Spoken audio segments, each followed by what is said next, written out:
Tzaddikim. Our big topic is the same, the gate of haughtiness. And we continue the next paragraph, and it says, our rabbis taught in Talmud Sota, for everyone who is haughty of spirit is the one who serves idols. As it is written, if in one place the abomination of Hashem are all who are haughty of heart, Mishle 16:5, and in another, and do not bring abomination into your house, Dvarim 7:26. This is there are others who say it is as if he had relations with all those who are forbidden to him, as it is written, for all these abominations they did. All these abominations they did. Okay.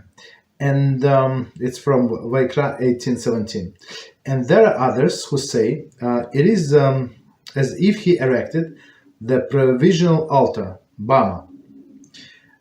They say further in Sota 5a, all who are haughty of spirit, in the end they diminished. As it is written, they exalted briefly, in Eov 24:24, and deserve to be uprooted as an Asherah, the tree devoted to the idol worship. As it is written in one place, and the haughty of stature shall be uprooted, Yeshayahu 10:33, and in the other, and their Asherah shall you uproot. One sec. Okay, so let's continue a little further. And his dust will not awaken for the resurrection of the dead. And Shechina cries for him, and the Holy One, blessed be He, says, I cannot live together in the world. I and he cannot live together in this world. And it is written, the haughty of eye and the broad of heart, him I cannot bear. Tehillim 101:5. Don't read as him, but as with him. I cannot dwell. Sota 5a. And they said, the arrogant man is not even accepted by his own household. As it is written, the arrogant man shall not dwell. Habakkuk 2:5. Even in his own house. Baba Basra 98a. Okay, so let's, as you see, there is a lot of going on here. So let's do this piece with all of the commentaries, and we're going to explain. And it says from the beginning. So we're talking about the trait of haughtiness, how bad it is. So and the author gives us all these quotes from different sources. And again, our rabbis taught, everyone who is haughty of spirit is the one who serves idols. As it is written in one place, the abomination of Hashem, one who is haughty of heart. So meaning, right, in one place it says abomination, haughty of heart, and another place it says don't bring into your house the abomination. Meaning Hashem says clearly there's all of the arrogant people, they're abomination. So meaning they think that everything belongs to him, that they belongs to them, they in charge and stuff like that, right? And so it's like an idol. So meaning the person worship himself. So that's how it's idol worshiper. Right? Hashem says, as we're going to see on the next page, like he and I, we cannot abide in the same world. It's too small, right? I'm big, right? Hashem said, and he's in his imagination even bigger. Right. So 1 second, do we have any commentary? Okay, continue.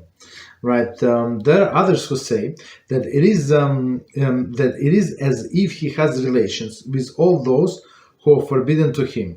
As it is written, for all these abominations they did.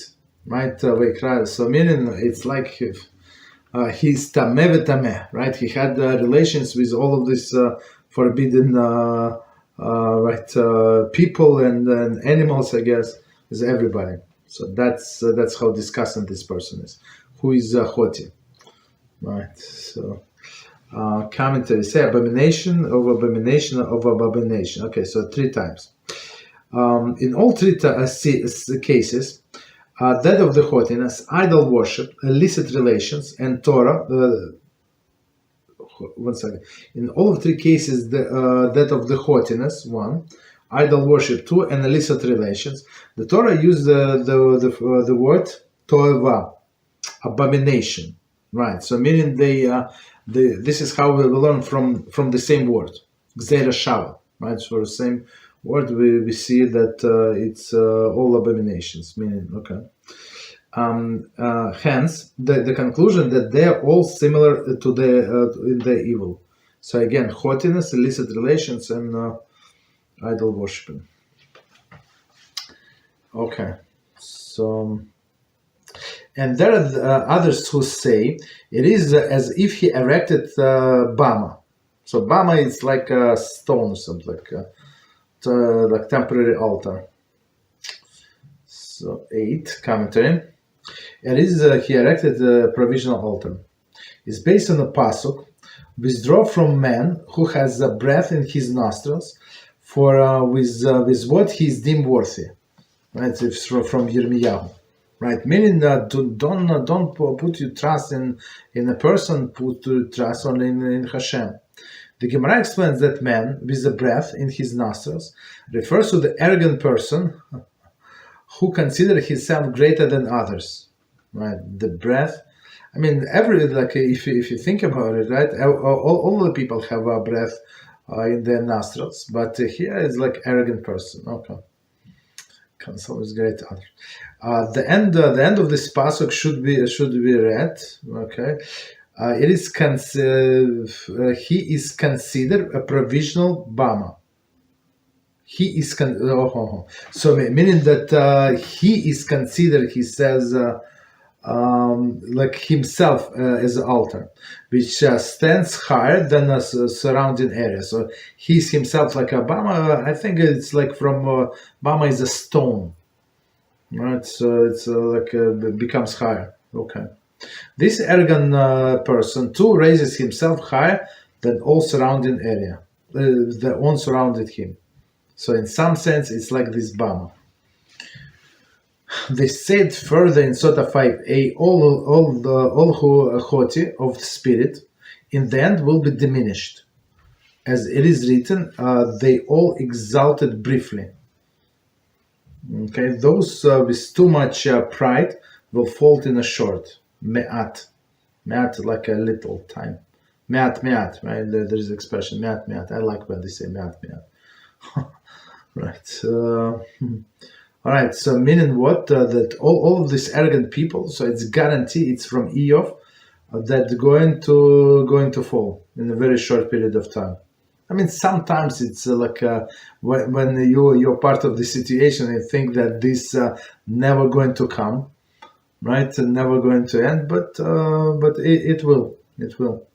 I dealt with these arrogant people, with the breath of the nostrils, and then, right.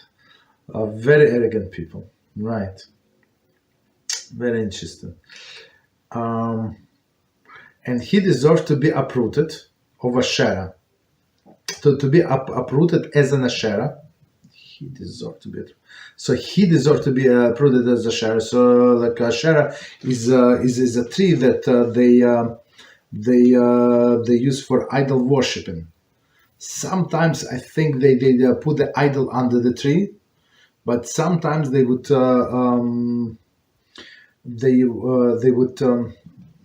worship the tree itself. So if they worship the tree itself, so you cannot use any tree for anything.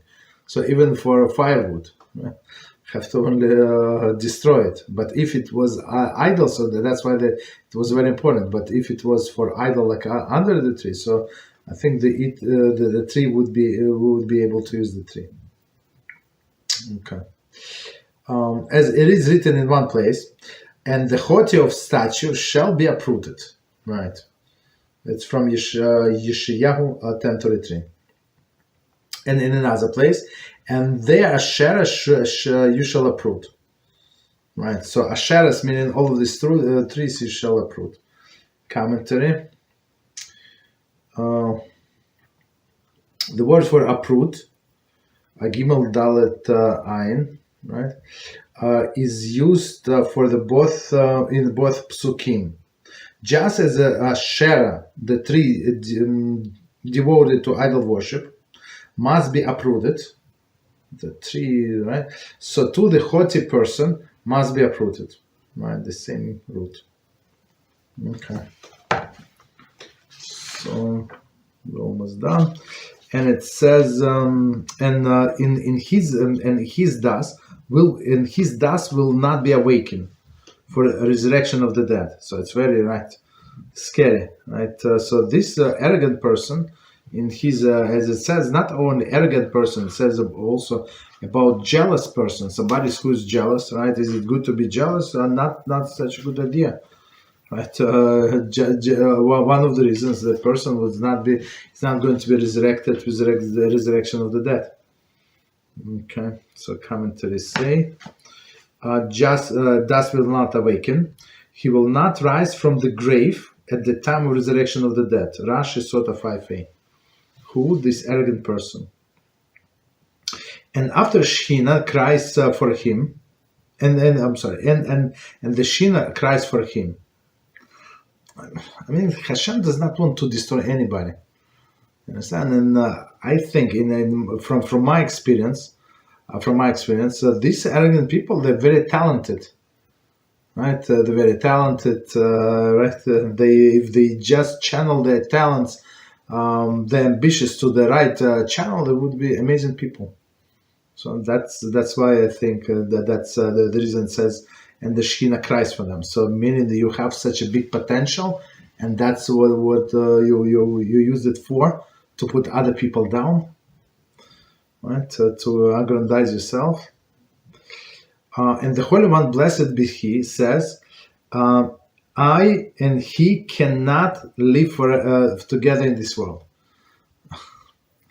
Right? So Hashem said, I must live, right? Somebody has to go. Right? It says, commented, when he is so arrogant that he believes that he and Hashem are the same category, this is unbearable for Hashem. Tefillas leMoshe. So it's from Brooklyn. Right? So meaning this person, it says, what's the difference? It's like he will do something and then does not, whatever he did not work. So Hashem, you do it. So meaning, right? So we're on equal. You understand? So that's very, very arrogant. So when we do something, we always pray to Hashem to bless our endeavors, right? And we continue to. Right, but we always remember, whatever we do, it's up to Hashem to bless it. If He decided not to bless it, guess what? Doesn't matter how much you work, how much you toil, nothing is going to work. Right? Okay. Don't read it as Him, but as with Him. Right? I cannot dwell with Him. I cannot dwell. Okay. And they said the arrogant man is not even accepted by his own household. I mean, as it is written, the arrogant man shall not dwell. And Habakkuk 2:5, even if his own household. So meaning that it's not like a person maybe like disliked from in outside, right? But he comes home and he finds tranquility and love in family. No, it's not true. With this arrogant person, nobody loves him, right? Nobody likes him, even, right? You can imagine, he comes home and bosses everybody around, put everybody down, starting with his wife and children. Like everybody scares of him, everybody hates him.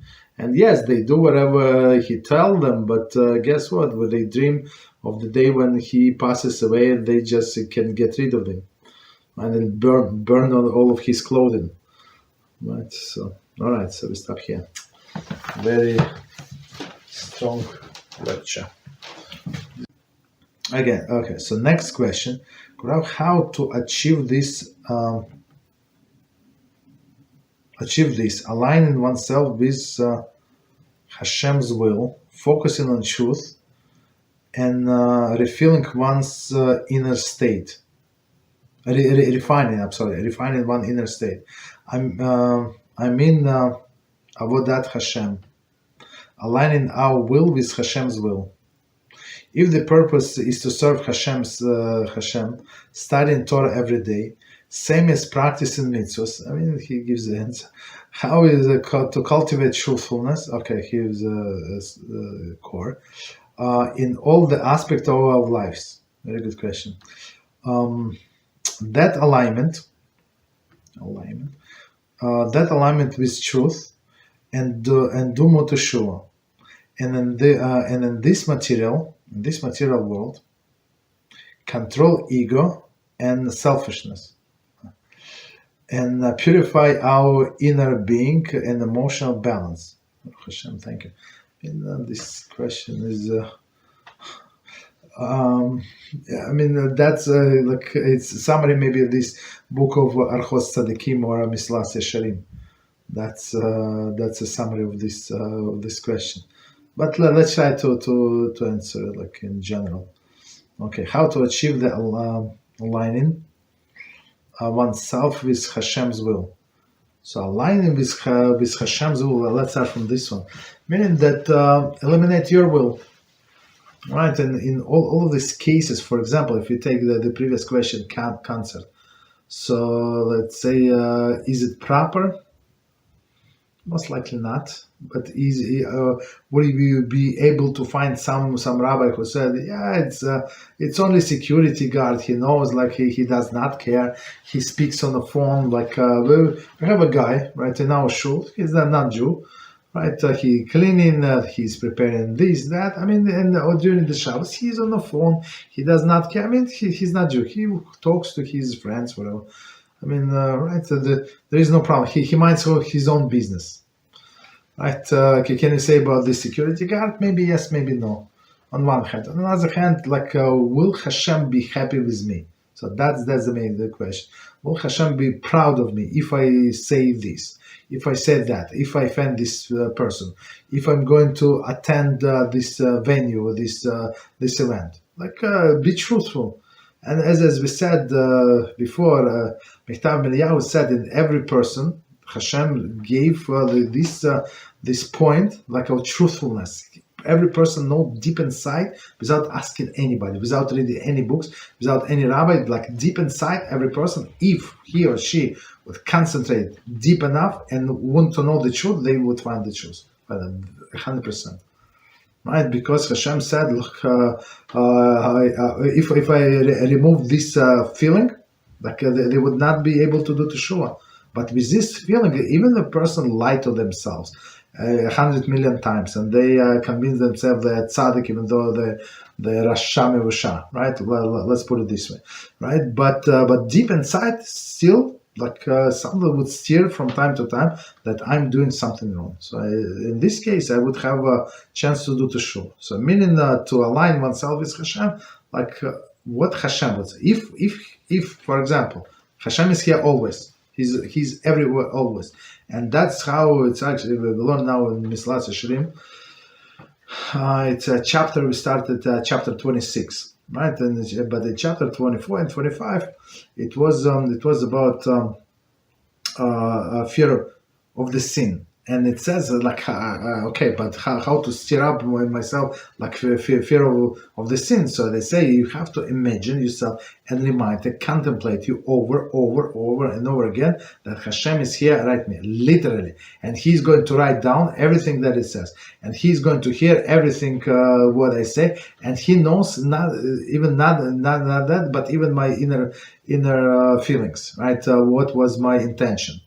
So, and if person contemplates this, it's I think, of course, I'm not on that level yet, but I like we can see logically, it's not so hard to get on this level, right? When you ask yourself, if I perfectly know Hashem in this room, would I do whatever I do if I forget that He's in this room or not? Yes or no? It's very simple. Yes or no? And in many cases, as I said, right, a person would give himself or herself truthful answer. You don't need to ask anybody. Okay. So how to focus on truth? how to focus on truth. So that and as we said today, right? As you said just now, focus on truth, meaning that we're going to give accounting for everything that we do, right? And I cannot lie, because even if I'm going to lie to that person, and I can fool this person, I know this person believes me, he's not that advanced, or she's not. I can lie to them, but Hashem knows what's the inside. You understand? So when you know, like you're under projector or something, like there is no way for you to run. So I think it's much easier to say the truth, like and train ourselves to say the truth. Some people, they saw like habitual liars, and I know some of them, and they got used to lying so much that even though there is no reason for them, whatever, so it's not like they're going to lose money, somebody is going to get offended or something, like they still lie. That's how bad it is. Unfortunately, I know some people like that, and I try to confront it nicely, like, so why do you need to say like, okay, so okay, and refining one's inner state. So we said, yeah, I mean, it's a long way to go, right? But the first steps is actually it's Mislas Hashirim, right? So first step, you stop sinning. So stop all of the sins, whatever you know of. So meaning, but when you read the Torah, you know that this is not right, this is questionable, this and that. So you stay away, and then you start doing good. You start performing mitzvahs. You learn Torah. Try to cut off whatever is holding you back in your life. So a person said, "Look, I'm not. I don't know where my time go." I say, okay, so tell me where your time goes. He said, I spend a lot of time in the restroom. I say, you have a problem with the stomach, something? No. What is this? Instagram. This Instagram.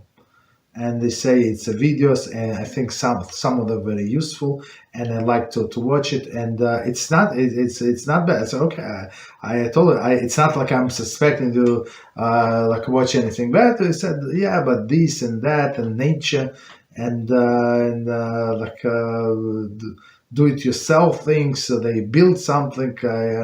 Like make whatever they make, right? So some interesting things. And he said, I started watching, and then second video, and then I'd like to understand what they exactly say, and I watch 2 times or 3 times, and like for 40 minutes are gone, right? So he said, well, what should I do? Should I watch different channel? And that person asked me, like I said, no, you should not watch a different channel. You have to delete this app. So like, why should I delete? There are many useful things. I said there are many useful things, but it's not so useful that you spend so much time watching it. So and guess what? God bless him, but a person deleted this Instagram. Hopefully, not going to watch something else. I don't know what else is on the phone, but at least Instagram is gone. So is it again? Maybe like in my mind, maybe there was nothing. I mean, not in my mind, but based on the description, was nothing like forbidden. No forbidden images. Understand? But we're wasting time. So if you see these things that like obstacle, or some people sometimes obstacle, they like to suck blood. Somebody called me like today twice, and a person like because of the one video that we published. Okay, he sent me a message, and it's a former student of ours. Okay, so right, we put it on a block. Right, it's too annoying. Understand? Right. So everybody who is sucking your time up, like energy, like your resources. So we have to like put them on the side. Refine and understand.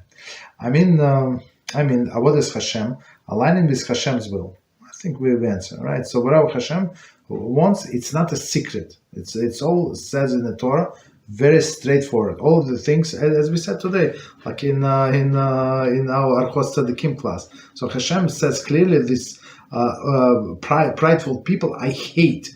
I don't like them. I don't want to be with them in one world. So, but guess what? Like logically, I gave this example to somebody, right? And I said, look, Hashem said that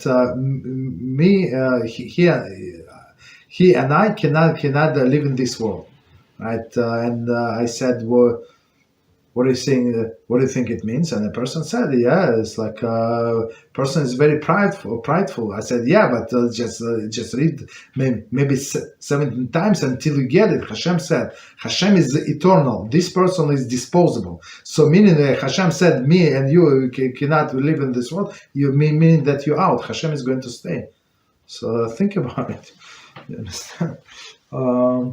So meaning Hashem is very, very clear with his instruction, what he expects of us, and just continue reading and try to implement. Of course, like some people, and I have to deal with these people. Like they get excited and they want to go to extreme. I always say extremes are not good. So you have this deficiency, start working on it. If it's negative, some sin, you cut completely. If it's not a sin, but some negative trait, not sin 100%, so you have to work on yourself, right? Give it a time, get used to right. So, but that's the way to go. Continue. If the purpose to serve Hashem, studying Torah every day, absolutely. If person stops for one day, he's gone. He's gone completely. Right, for one day, person, yeah. But I learned 3 months. Okay, you learned 3 months, and guess what? You almost lost, because of one day you did not learn. You lost maybe 1.5 months from this 3. That's how bad it is. Okay. Every day, some practice, same as practice means every time. Okay. How to cultivate truthfulness in all aspects of lives. Truthfulness we cultivate exactly as we said. Because Hashem is everywhere, right? And He sees not only my actions, but He sees my intention, and there is no way to hide. So if there were a way to hide, like Adam said, I did not know that you're in a garden, right? So I did not know, when Hashem called him, right? So, but when you know that Hashem is everywhere and He wants us to be truthful, I think it's it's very simple. Do more teshuvah and